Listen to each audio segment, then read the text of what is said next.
রংপুর রাইডার্সের টিম ডিরেক্টরকে পাওয়া গেল, তার থেকে দলের আদ্যপান্ত শুনবো, আবার শুনবো যে কি করে রংপুর রাইডার্স এত বেশি সাফল্য পাচ্ছে।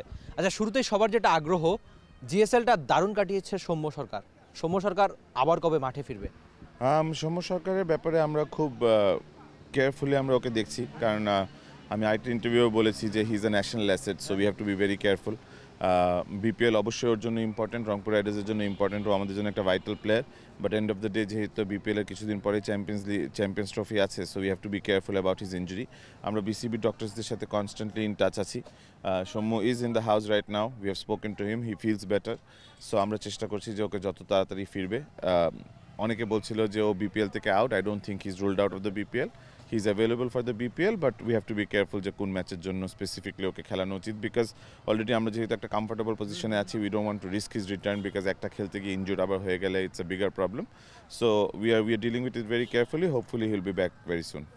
সেটা কি গ্রুপ পর্বের ম্যাচের পরেই কিনা, মানে গুরুত্বপূর্ণ যেহেতু আপনাদের জন্য কোয়ালিফায়ার হয়তো এখনও নিশ্চিত হয়নি কাগজে কলমে, কিন্তু আপনারা বেশ ভালোভাবে সেই সম্ভাবনাতে রয়েছেন, তো সেটা কি গ্রুপ পর্বের ম্যাচগুলোর পরেই কিনা? গ্রুপ পর্ব বা এলিমিনেটর কোয়ালিফায়ার এগুলো ম্যাটার করে না। We are only going to bring him back when he thinks he is comfortable. For now he is feeling comfortable. ওর শিলাই অলরেডি খুলে ফেলা হয়েছে। He is working on his recovery. ওর জাস্ট এখন flexibility and movement and reactive যেসব জিনিসপত্র লাগে ওগুলো ফিজিও ভালো বলতে পারবে, ওগুলোর উপরে ওয়ার্ক করছে। বাট আমরা আশা করতে পারি যে চিটং ফেজেও আমরা ওকে দেখতে পারবো। সানিয়ান ভাই, আমি এর আগে পরে অসংখ্য টিম ওনারদের ইন্টারভিউ নিয়েছি, মানে প্রায় সব দলেরই, যেটা আমাদের কাজ আর কি। তো সবাই টিম বন্ডিংয়ের গল্প বলে, আপনিও ঠিক তাই।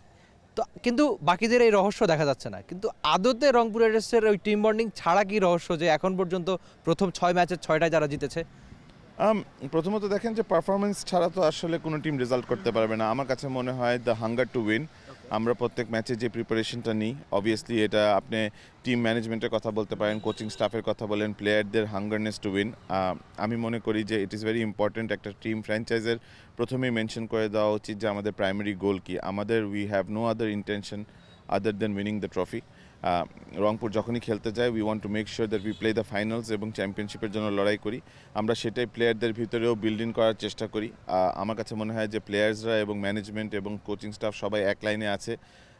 আমাদের কাছে প্রত্যেকটা ম্যাচ ইম্পর্টেন্ট, আমরা কোনো ম্যাচ ছোটো বা বড় করে দেখি না।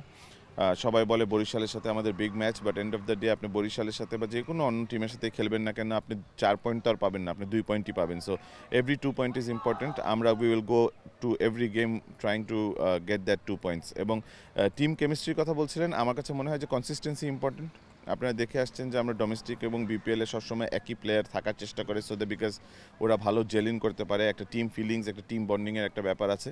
সো আমি মনে করি যে আমাদের যে টিম এনভায়রনমেন্টটা অনেক বড় একটা ফ্যাক্টর। আচ্ছা, এই প্রশ্নটা আমি আপনাকে একজন দর্শক হিসেবে করছি, যে মাঠে যেহেতু আপনি খেলাটা দেখেছেন, প্রায় মানে এখন অনেক বেশি টি20 ম্যাচ হচ্ছে, তো নুরুল হাসান সোহান যে ইনিংসটা খেলেছেন, কমপক্ষে 7 বল খেলেছে, এমন রান তাড়ায় প্রায় 1,70,000-এর বেশি ইনিংস আমি দেখেছি, যে রেকর্ডের ডাটা সবচেয়ে বেশি স্ট্রাইক রেট নুরুল হাসান সোহানের। অবিশ্বাস্য তো বটে, শেষ ওভারে 30 রান তাড়ায়। দর্শক হিসাবে এমন একটা ইনিংস কতটা বিশেষ ছিল? আর ড্রেসিং রুম শেষে বা ম্যাচটা শেষে নুরুল হাসান সোহানের সঙ্গে আপনার কী কথা হচ্ছে তা নিয়ে? আমার কাছে মনে হয় ও যেটা করেছে it was freak of an innings. আসলে আমরা সবসময় আমি এটা বলছিলাম যে if you try it 100 times probably আপনি হয়তো এটা 5বারের বেশি পারবেন না। বাট দেন এগেন আমি সোহানকে অনেক আগের থেকে আমরা একসাথে চলি, একসাথে ফিরি। He is like a brother to me, he is like family. So আমি ওর আত্মবিশ্বাসের উপরে আমার খুব ভরসা আছে। আমার কাছে একটা জিনিস মনে হয় যে when he believes he can do it, he can achieve a lot of things. আমার কাছে মনে হয় নুরুল হাসান সোহানের ক্রিকেটে আরও অনেক কিছু দেওয়ার আছে, সেটা খালি ফ্র্যাঞ্চাইজ ক্রিকেটে না, ন্যাশনাল ক্রিকেটেও। আমার কাছে মনে হয় যে ওর যে চেষ্টা, ওর যে টিমের প্রতি প্রিপারেশন, যে ফিলিংস, ওর বাংলাদেশ ক্রিকেটের উপরে আন্ডারস্ট্যান্ডিং আমার কাছে মনে হয় অনেক বড়। সো আমার কাছে মনে হয় it's just the beginning. Team dressing রুমে অবভিয়াসলি কথা হয়েছে, because end of the day 30 run তো আসলে সবসময় নেওয়া সম্ভব না। বাট আমার কাছে সবসময় মনে হয়েছে যে ওর জিএসএল থেকে যে প্রিপারেশনটা throughout the BPL, Mickey আর্থারের সাথে কথা বলা, আশরাফুল ভাইয়ের সাথে কাজ করা, বাকি শারিয়ান নাফিজ এবং বাকি কোচিং প্যানেলদের সাথে কাজ করা, আমার কাছে মনে হয় যে ওর থট প্রসেসটা অনেক চেঞ্জ হয়ে গিয়েছে। এই টুর্নামেন্টের জন্য প্রিপারেশনটা চেঞ্জ হয়ে গিয়েছে। সো আমার কাছে মনে হয় যে the team is in a believe where আমরা 5টা জিতার পরে যে কোনো প্লেয়ারই যখনই মাঠে খেলতে যায়, সেটা বোলিং করে হোক ফিল্ডিং করে হোক, ওদের ভিতরে একটা বিশ্বাস আছে যে আমরা যে কোনো কিছু অ্যাচিভ করতে পারবো, and impossible is nothing. Thank you so much ভাই, সামনের জন্য অনেক বেশি শুভকামনা। Thank you. সানিয়া তানিম ছিলেন টি স্পোর্টসের সঙ্গে, তিনি জানালেন যে সৌম্যর কবে ফেরা কিংবা নুরুল হাসান সোহানের ওই অবিশ্বাস্য ইনিংসটা নিয়ে নিশ্চয়ই রংপুর রাইডার্স সামনে আরও কঠিন ম্যাচগুলো সহজ করে জিততে চাইবে, যেহেতু দলটা এখন পর্যন্ত উইনিং ট্র্যাকেই রয়েছে। পারবে কি Rangpur Riders? Rifat Emil, T Sports, Sylhet. For more updates, subscribe to our YouTube channel and click on the bell icon. Follow us on Facebook and Instagram. Download T Sports app to enjoy exciting games and highlights. Visit tsports.com.